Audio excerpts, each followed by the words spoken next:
शम्स, आपने अभी ये खबर ब्रेक करी कि दीपिका को दोबारा नहीं बुलाया, अभी फिलहाल दोबारा नहीं बुलाया जाएगा, इसके क्या मायने? अंकित, अभी मैंने एनसीबी की जो ऑफिशियल है जो यहाँ पे पूछताछ कर रहे थे उनसे जस्ट बात की, तो उन्होंने बताया कि पूरा स्टेटमेंट जो था उनका रिकॉर्ड हो चुका है। नंबर 2 जो उन्होंने बड़ी बात बताई वो ये कही कि दीपिका को दोबारा पूछताछ के लिए नहीं बुलाएंगे। मैंने स्पेसिफिकली उनसे पूछा कि क्या आगे भी पूछताछ जारी रहेगी, उन्होंने कहा नहीं, आज हमारी पूछताछ पूरी हो गई, हम उन्हें दोबारा नहीं बुलाएंगे। इसका मतलब ये हुआ कि आज जो भी पूछताछ हुई है उससे एनसीबी एक तरह से संतुष्ट है। शम्स भाई, मैं आपसे ये समझना चाह रहा हूँ, अगर वो अभी संतुष्ट है, पर इसका क्या मतलब है कि अभी क्लीन चिट दी गई है, नहीं दी गई है?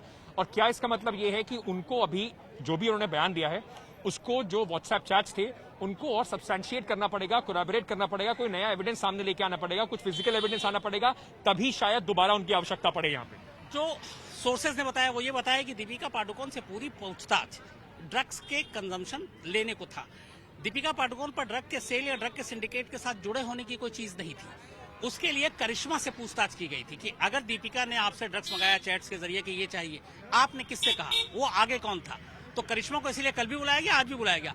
दीपिका से सिर्फ एक दिन, बल्कि मैं ये कहूंगा कि लगभग जब यहाँ से एनसीबी की टीम निकली थी उसके बाद से 2 घंटे वो यहाँ खाली बैठी हुई थी, पूछताछ थी। कुल मिलाकर जो पूछताछ हुई है करीब 2 से ढाई घंटे की पूछताछ हुई है। बाकी टाइम में स्टेटमेंट दर्ज होकर बैठी रही, फिर करिश्मा से पूछताछ हुई, फिर दोनों को सामने बिठाकर कुछ सवाल पूछे गए, फिर उनके स्टेटमेंट उनको पढ़ के सुनाए गए, उस पर दस्तखत कराया गया और उसके बाद 3:30 के आसपास उनको विदा कर दिया गया।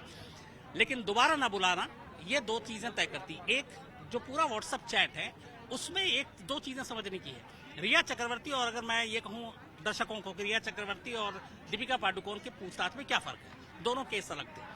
रिया चक्रवर्ती को एनसीबी ने यह पाया कि न वो सिर्फ ड्रग्स खरीद रही थी, ड्रग्स मंगवा रही थी, अपने भाई के जरिए पेडलर के टच में थी, पैसे से जो ड्रग्स लिए जा रहे थे, डेबिट कार्ड, एटीएम कार्ड, उसके सारे प्रूफ थे।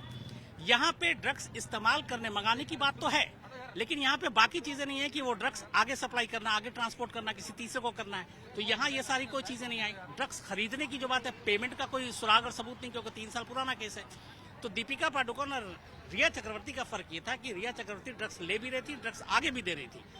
दीपिका पादुकोण का चैट में ये था कि ये ड्रग्स मंगा रही हैं। यहाँ पे सवाल ये था कि अपने लिए या किसी और के लिए। अब ये स्टेटमेंट में देखना पड़ेगा कि जो उन्होंने हैश की बात की, गांजे की बात की, वो किसके लिए था। सो एनसीबी के लिए the challenge for the NCB now would be, अगर उन्होंने यहाँ पे कह दिया कि चलिए चैट्स मेरे थे लेकिन मैंने ऐसी कोई बात नहीं करी, मैंने कोई कंजम्पशन नहीं करा, तो अब उनके ऊपर होगा कि वो उस बात को प्रूव करें कि वहां पे कोई ड्रग कंजम्पशन, चाहे उन्होंने पर्सनली भी किया हो, वो ऐसा हुआ है। और उसी के बाद दीपिका को अगर वो दोबारा बुलाना चाहें या उनके ऊपर कुछ चार्जेस लगाना चाहें तो उसके बाद ही हो सकता है। एट दिस मोमेंट दीपिका को जाने इसलिए दिया गया है क्योंकि उनके पास A, they are satisfied with the answers, and B, उनके पास ऐसा भी कोई कोरैबोरेटिव एविडेंस नहीं है जिससे दीपिका की परेशानी बढ़ सके। देखिए अंकित, 3 साल पुराना ये व्हाट्सएप चैट है।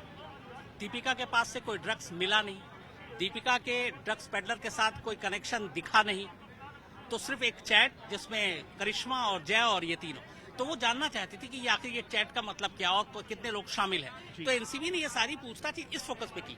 अगर यही ड्रग ट्रांसपोर्ट को लेकर ड्रग्स के सिंडिकेट के साथ, ड्रग पेडलर्स के साथ डायरेक्ट कनेक्शन होता अगर दीपिका का, तो उनके लिए मुश्किल भरा दिन होता।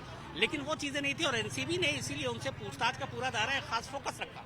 ये बताएं कि ये 3 के अलावा कौन और कब कब कहाँ कहाँ कितने और लोग शामिल हैं। तो पर्सनल एक ड्रग्स लेना, किन हालात में लेना, कैसे लेना, कौन सा लेना, उसके लिए एनसीबी में आपको मालूम है कानून बड़े मतलब बहुत सख्त नहीं है जी।